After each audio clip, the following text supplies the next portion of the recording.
And now Scott for monarchy.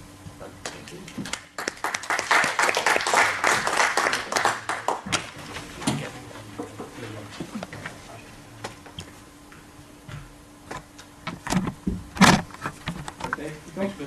Well, good evening everybody. Thank you very much indeed for having me. Thank you to Ray. Nice to see you again. I'm also president of the Debating Society at Exeter, so I understand for the committee here how much hell it is to organise one of these, however often you do. So a particular thank you to John for putting up with my various texts about how do I get here, where can I find petrol, etc, etc. And yes, so thank you very much for having me. I've driven all the way up from London today, and I'm pretty shattered because of it, but I haven't come up here to preach you a message of big spending aristocrats or of anti-democracy or even anti-the-people. I believe that the Republican monarchy choice is a choice about the people, and I think the people, every time of this country, tend to choose the monarchy, and it is for that reason that I disagree with Ray wholeheartedly when he said that the Republicans' time is coming and that there's a big groundswell in support. The simple fact of the matter is that republicanism in this country is the biggest failure when it comes to political ideologies that this country has ever seen. There are more members of the Communist Party than there will ever be of your group, Ray. The simple fact of the matter is that republicanism is as popular now as it was at the end of Queen Victoria's reign. And why is that? Why do the people keep choosing the monarchy? And let's be clear, this is not a system that's imposed on us undemocratically, that is out of our control. The Green Party and the Socialist Workers' Party, in all their wisdom, contained pledges to abolish the monarchy in their 2010 general election manifestos and got about 0.5% of the vote. Now, I'm not correlating the two exclusively. Clearly, their votes were not solely drawn from Republicans, and Republicans were forced to vote for the Monarchist Party.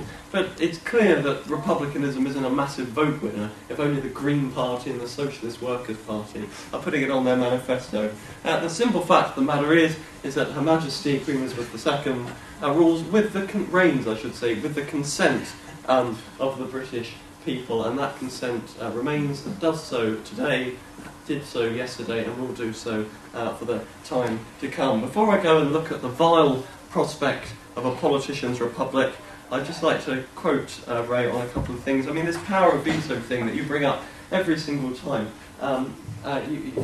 They get this stuff from The Guardian, basically, and The Guardian ran a story on the 15th of January saying, oh my goodness, look, we found all these examples of Prince Charles vetoing legislation, and then they had to print an apology on the 16th of January saying, oh, sorry guys, turns out that he's only been, we'll read it later. He's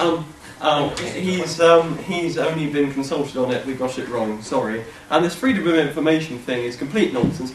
In your speech you talk about Freedom of Information Acts being put through. That particular one was vetoed by the Attorney General for reasons far too complicated for me to know about. But that your organisation has regularly attempted, and successfully occasionally, Freedom of Information Act on the monarchy, so it is relevant. As for the duchy thing, well, we've got to pay for our head of state somehow, whether it's the president or indeed the monarch, and the system they found, I mean, it can't go up or down. The point is it's 15%. That's a nice static figure. If it happens to make a profit, that's good.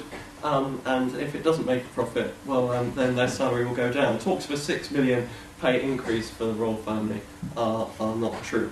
So, in fact, even before I go on to the downsides of a politician's republic, just a few quick things about the royal family. First is, I think the Queen herself has been a very good head of state, done exactly by her own admission what we expect of them. If we assume that the head of state in this country, and I think we all would, should be different from the head of government, i.e. a sort of ceremonial figurehead that does all the sort of head of statey things we expect.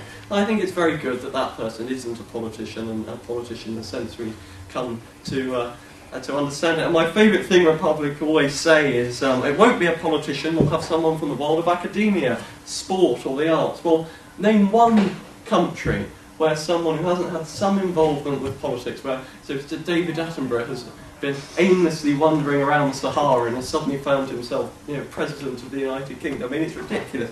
You need the backing of a political party, and the sad fact about politics, many advantages, and I study it for a degree for all my sins.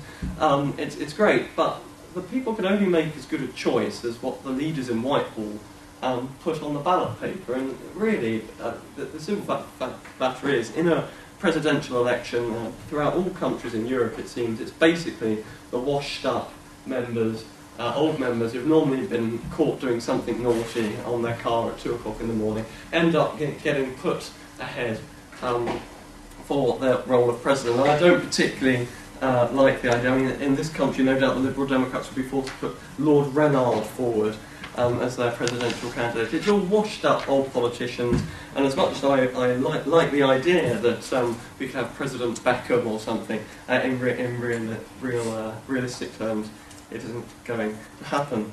And this is part of the problem, really, is that if we want a head of state who is ceremonial and represents us abroad, then I think we've got a pretty good deal with the British monarchy. It's instantly recognisable, has a great prestige abroad. Harold Wilson, the Labour Prime Minister, once said that the Queen can do more for British diplomacy in a day than a politician or a bureaucrat could do in a lifetime. And I think that's true. We only have to see the crowds that turn out, let alone in this country, but across the world when there is a royal tour. And I think that's great, and I think that's great for us. I think that's the sort of thing a head of state should be doing, promoting Brand Britain abroad. I think if that's what you want your head of state to do, my goodness me, haven't we got a good deal with the royal family? They're really good at it.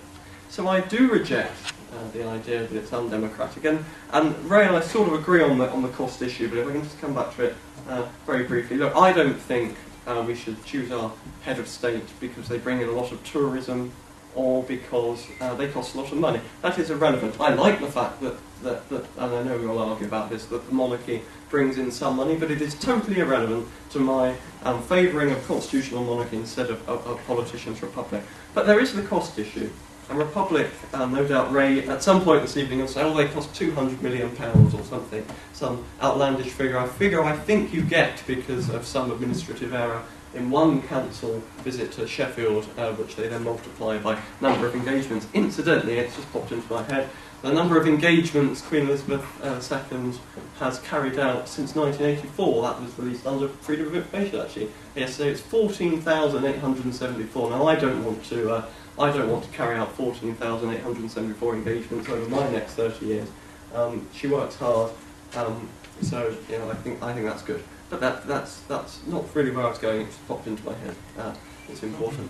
So we want someone who promotes Brand Britain abroad. We want someone who goes along with the consent of the people. I think I've proved that no political parties put the abolition of the monarchy on the ballot paper.